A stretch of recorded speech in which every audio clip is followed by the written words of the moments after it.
आप तमाम नाज़रीन का एवरी टाइम्स न्यूज़ चैनल में खैर मक़दम है। बतारीख 31 दिसंबर बरोज़ इतवार को Nampally Nehru auditorium Madina education centre पर ऑल इंडिया मजलिस तामीर मिल्लत की जानिब से दस्तूर बचाओ मुल्क बचाओ यानी safe constitution and safe country conference मुनक़िद की गई थी।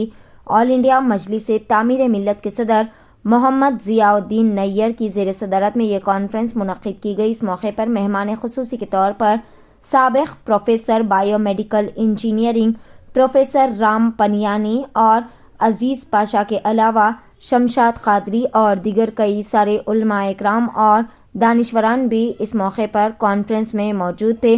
तमाम ने दस्तूर बचाते हुए मुल्क बचाने के लिए कई सारी बेहतरीन तजावीज़ात भी पेश की। आइए जानते हैं इस खुसूस में मुकम्मल तफसीलात एवरी टाइम्स न्यूज़ चैनल के साथ। क्या बोलना है जी। देखिए, आज देश में ऐसे हालात हैं कि हमारा जो आइन है, कॉन्स्टिट्यूशन है, संविधान है, इसको काफ़ी वायलेट किया जा रहा है। इसके नियमों के खिलाफ पूरा देश चल रहा है और ये इसके कारण है कि जो पार्टी अभी सेंटर में पावर में है, वो पार्टी ने लगातार ऐसी कोशिशें की हैं कि संविधान के मूल्यों के खिलाफ पूरा काम हो। वो बाबरी मस्जिद को तोड़ने से लेकर तो आगे जाने तक का पूरा जो सवाल है वो उन्होंने किया है। तो संविधान का एक एक मूल्य जैसे बराबरी का है, तो आज मुसलमान दुय्यम दर्जे का नागरिक बन गया है। जहाँ तक दलितों का सवाल है, उन पे होने वाले अत्याचार और उनका जो आर्थिक परिस्थिति पहले से खराब हो रही है, देश का संविधान कहता है कि जो इसमें गैर बराबरी है उसको कम करने की कोशिश की जाएगी। जबकि आज हम देख रहे हैं कि आर्थिक तौर पर गैर बराबरी बढ़ रही है, गरीबी बढ़ रही है, कुछ कॉरपोरेट सेक्टर बहुत मजबूत हो रहे हैं, महंगाई बढ़ रही है। और इसके उदाहरण में हमने देखा, बेरोजगारी के उदाहरण में 2 नौजवान सिक्योरिटी कॉर्डन तोड़कर पार्लियामेंट घुस गए और उन्होंने भगत सिंह की स्टाइल में कहा, वहाँ गैस छोड़ी और कहा कि भाई हमको तो बेरोजगारी का सवाल उठाना था, इसलिए हमने ये काम किया। तो संविधान चारों तरफ से खतरे में है और उसके कारण देश के जो लोग हैं उनको काफ़ी असुविधा हो रही है। तो वक्त आ गया है कि हम ऐसे राजनीतिक ताकतों को सत्ता में लाएं जो संविधान की इज्जत करें और संविधान के रास्ते पर चलकर हमारे बीच में प्रेम मोहब्बत का जज्बा पैदा करें। किस तरीके से पॉलिटिकल पार्टी को किस तरीके से करेंगे, जैसा कि इंडिया बनी है, एनडी है, इस तरीके से पॉलिटिक्स जो है उनको किस तरीके से अपने ऑर्गेनाइजेशन में शामिल करेंगे? देखिए, मैं ऑर्गेनाइजेशन की बात नहीं कर रहा, तामीर मिल्लत की बात कर रहा हूं। हाँ, तामीर मिल्लत तो उनके ऑफिशियल्स वो ज़्यादा बताएंगे, पर कोशिश यही है कि जो भी लोग संविधान में मानते हैं उनके अलग अलग संगठन अभी हैं, तो उन सब संगठनों को एक ही प्लेटफॉर्म पर लाने की कोशिश की जाना चाहिए रादर। और दूसरा, जो पॉलिटिकल पार्टीज़ हैं उनको एक मैसेज देना चाहिए कि ये संगठन चाहता है कि जो भी पार्टीज़ संविधान को मानती हैं उन्होंने अपने छोटे मोटे डिफरेंसेस को भूलकर मजबूती से साथ में आकर जो धर्म के नाम पे राजनीति करने वाली ताकतें हैं उनको हराएं और उनको सत्ता से निकालकर ऐसे लोगों की सत्ता लाएं जो संविधान को बचाकर आगे ले जाने की कोशिश करेंगे। तो तामीर मिल्लत के लोग तो अपनी बात करेंगे, पर मेरी ये इच्छा रहेगी कि सभी प्रकार के संगठन आज 2 कोशिशों में जुड़े। एक तो समाज में जो अलग अलग प्लेटफॉर्म्स हैं उनको एक कोऑर्डिनेशन हो, और दूसरा ये कोऑर्डिनेशन पॉलिटिकल पार्टीज़, गैर भाजपा पॉलिटिकल पार्टीज़ को अपील करे कि आप साथ में आकर चुनाव लड़िए, भाजपा के एक के खिलाफ आप एक रखिए ताकि अगली लोकसभा में भाजपा मेजॉरिटी में न आ सके। इस तरीके से जैसे कि उलमाए मशाइखीन है, दूसरे मजहब के भी जो ऑर्गेनाइजेशन है, क्या तामीर मिल्लत में भी शामिल होंगे?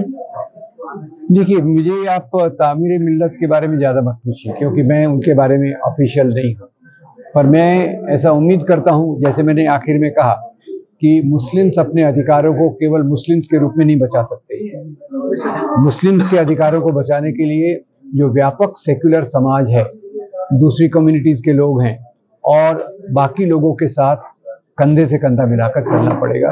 अगर हम कहें कि हम मुस्लिम अपने आप में मुस्लिम अदर माइनॉरिटीज के जैसे, हाँ, तो वो तो मैंने तो राय दी है अपनी ईवीएम को आपकी तरफ से क्या मैसेज रहेगा? देखिए ईवीएम के खिलाफ भी अभी जो अटेम्प्ट चालू हो रही है उसको भी मजबूत करना चाहिए। और अभी सुप्रीम कोर्ट में भी एक याचिका आई है और कई पॉलिटिकल पार्टीज इसमें बात कर रही हैं कि ईवीएम के खिलाफ एक बैलेट से चुनाव कराया जाए।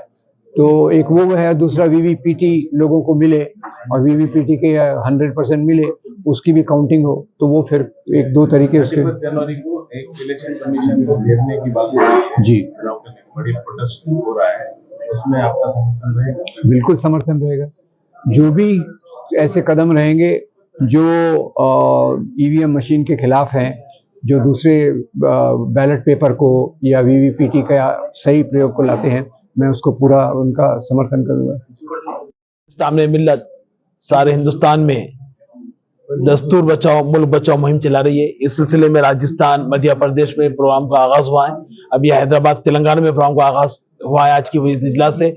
इसके अंदर इंशाअल्लाह ताला कर्नाटक, महाराष्ट्र, आसाम में भी इंशाअल्लाह ताला प्रोग्राम करेंगे। जहां जहां तामीर काम करती है हिंदुस्तान में, उन तमाम मुकामात पर दस्तूर बचाओ और देश बचाओ के उन्वान पे हम काम कर रहे हैं। और इसकी वजह साफ ये है कि 2024 के इलेक्शन आ रहे हैं और इस इलेक्शन में हम ये चाहते हैं कि कोई सेकुलर पार्टी इस मुल्क में आए, वरना ऐसा महसूस किया जा रहा है अभी, जैसा राम पुनियानी साहब ने भी कहा कि अगर इस इलेक्शन में सेकुलर पार्टियां ना आए तो आने वाले वक्त में हमारे दस्तूर के साथ, हमारे कॉन्स्टिट्यूशन के साथ क्या हो सकता है हम ये बता नहीं सकते। इस सिलसिले में तामीर मिल्लत सारे मुल्क में कोशिश कर रही है। तामीर मिल्लत का मेन एजेंडा क्या है सर इस इलेक्शन में? तामीर मिल्लत का मेन एजेंडा ये कि मैंने आपको बताया कि सेकुलर पार्टियों को लाया जाए, सेकुलर पार्टियों को जिताया जाए, इसी एजेंडे के तहत हम काम कर रहे हैं। जैसे कि यहाँ पर उलमाए मशाइखीन हैं, जामिया निज़ामिया है और दूसरी भी तंजीमें हैं जी, और दूसरे मजहब के भी तंजीमें हैं, वो लोग को भी तामीर मिल्लत का करेगी। आज के आप प्रोग्राम में देखे होंगे कि मुख्तलिफ जमातों के अहले हदीस भी थे, शिया तबके से भी थे, महदी भी थे। हमने बुलाया जामिया निज़ामिया से, पूरे उलमाए किराम से बात की जाएगी। यही नहीं, हिंदुस्तान में जमात उलमा से, हर जमा से बात की जाएगी और कोशिश की जाएगी कि हम इत्तेहाद बनाते हुए हम सब मिलकर कोई एक ऐसा ऐलान करें जिस सारे हिंदुस्तान की कौम को एक रास्ता मिले और आने वाले इलेक्शन में इससे सिर्फ मुसलमान नहीं बल्कि हरिजन, गिरिजन, पस्त अख्वान जो जमहूरी ज़हन रखते हैं उनको फायदा पहुंचे। वक्त कम है, काम ज्यादा है।